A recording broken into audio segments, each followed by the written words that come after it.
बिहार के युवा सुधर जाए, क्योंकि अगर विदेश जाते हैं कुछ समस्याओं के बारे में, कुछ वीजा और पासपोर्टों के बारे में आपको जानकारी नहीं है तो वहां जाके सर फोड़ोगे, वहां जाकर रोना पड़ेगा आपको। सबसे बड़ी चीज हम धन्यवाद देना चाहते हैं गोपालगंज के डीएम महोदय, एसपी स्वर प्रभात जी को, तमाम अधिकारीगण को, जो हमारे विदेश में फंसे युवाओं का समस्या एक वीडियो कॉन्फ्रेंस के द्वारा सुने हैं। बहुत अच्छा लगा। अब विदेश में फंसे युवाओं, अब निराश मत होइए। हमारे गोपालगंज जिले के आप बेधड़ के कंप्लेन कीजिए और वीडियो कॉन्फ्रेंस के द्वारा आपकी समस्या सुना जाएगा और आपकी परिवार खुश और खुशहाल में रहेगी। सबसे पहले अपने वीजा और एजेंट से अच्छे तरह से सलाह लें कि किस वीजा पर किस कंपनी में हमें भेज रहे हैं और कौन सी काम में भेज रहे हैं। अगर काम किसी बारे में जानकारी नहीं है तब विदेश नहीं जाए तो सबसे अच्छा होगा।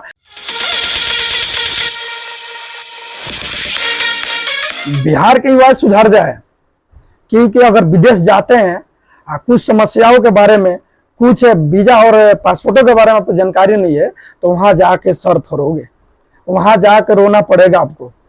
लेकिन एक गोपालगंज के एसपी स्वर प्रभात ने विदेशों में बैठे युवाओं की समस्या सुने और वीडियो कॉन्फ्रेंस के जरिए सुने। बहुत से युवा ऐसे हैं जो अर्जेंट के ऊपर फर्जीवाड़ा के, आप देख सकते हैं, कंप्लेन किए हैं। तो अरे यार, अगर जाने से पहले आप अच्छे तरह से अर्जेंट के बारे में जानकारी कर लें, अपने वीजा के बारे में जानकारी कर लें, ताकि आप किस गल्फ कंट्री में जा रहे हैं, कौन सी वीजा से जा रहे हैं, कौन सी वीजा है। वीजा के बारे में आपको कुछ बताएंगे। वीजा कई प्रकार के होते हैं, लेकिन अभी वीजा फिलहाल एक विजिट वीजा, सप्लाई वीजा चल रहा है और एम्प्लॉयमेंट वीजा चल रहा है। एक आजाद वीजा का नाम भी सुने हैं।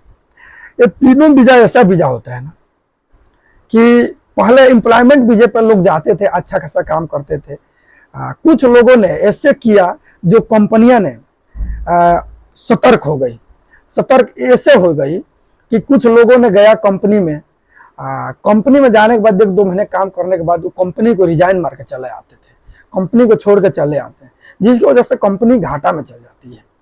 कंपनी घाटा में ऐसे जाती है, जैसे कंपनी एक वीजा पास करती है तो इंडियन कम से कम 1,20,000 रुपये लगभग खर्चा करती है एक वीजा पर 2 साल के लिए। एम्प्लॉयमेंट वीजा, एम्प्लॉयमेंट वीजा के पे 1,20,000 खर्चा होता है। 1,20,000 खर्चा करके एक वर्कर को बुलाती है, वर्कर 2 महीने में रिजाइन मार के इंडिया आ जाता है। फिर कंपनी ने सोचा कि हम क्यों नहीं एम्प्लॉयमेंट वीजा बंद कर दें और विजिट वीजा के द्वारा उनको बुलाते हैं। अब विजिट वीजा के द्वारा उसका अवधि 3 महीने, यानी अब कम कर दिया गया, 2 महीने कर दिया गया। 2 महीने के लिए बुलाते हैं, अगर वो अच्छा काम करेगा उसके बाद हम एम्प्लॉयमेंट वीजा इसको पास करेंगे।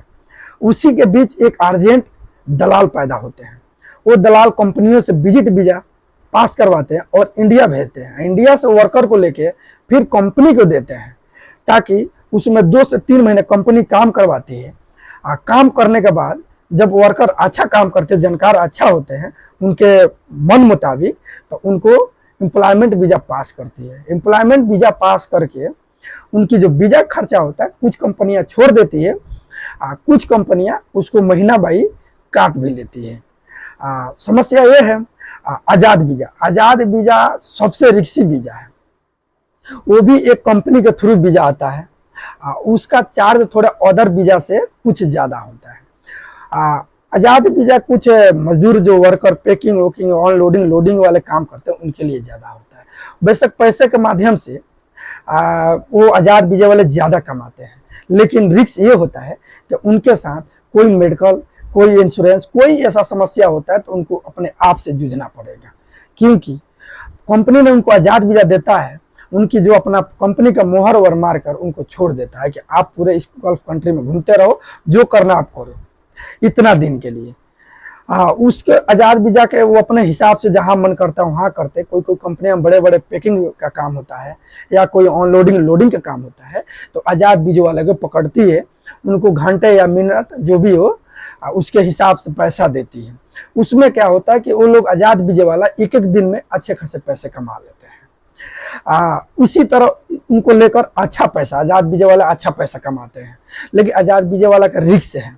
अगर उनके साथ कुछ घटना घटता है तो उनको खुद अपना से सॉल्व करना पड़ेगा।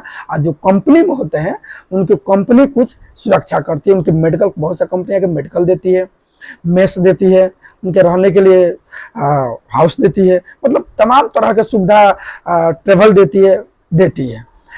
वही विजिट वीज़ा, तो विजिट वीज़ा भी एक रिक्सी चीज़ है। विजिट वीज़ा यही है कि आप यहाँ से जाते हैं, अगर मनपसंद यहाँ झूठ बोल कर जाते हैं कि हमें ये चीज़ काम के बारे में मालूम है, और वहाँ जाने के बाद वो काम नहीं आता है, तो वही कंपनी आपको दूसरे काम में लगाती है, वहाँ भी माना करते हैं तो कंपनियाँ रिटर्न कर देती है, यहाँ भेज देती है इंडिया।